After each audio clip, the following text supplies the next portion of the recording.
in your life, you've obviously done it. See, in your house, you've made a real concerted effort to become efficient. When did it start for you? 1970. I started in 1970 with the first Earth Day. And there was a catalyst for that. The catalyst was living 20 years, 2 decades at that point. I was a 20-year-old in 1970. I'd lived 2 decades in that horrible choking smog, George. And after 2 decades, I said, enough already.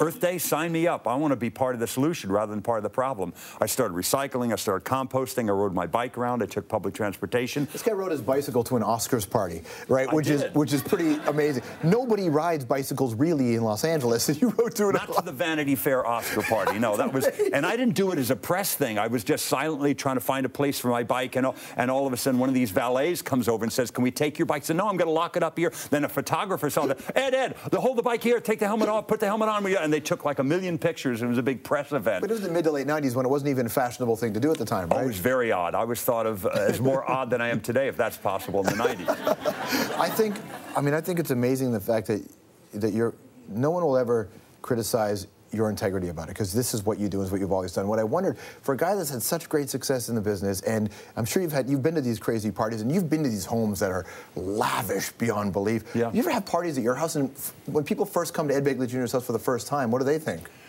People like it. There was a time when people thought it was really weird, and people say, Ed, have you fallen on hard economic times?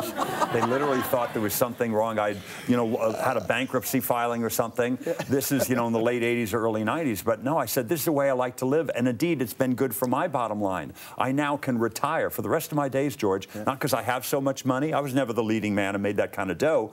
But I can retire because my bills are so low. My monthly nut is very low because of all the green stuff I did, solar and all of it.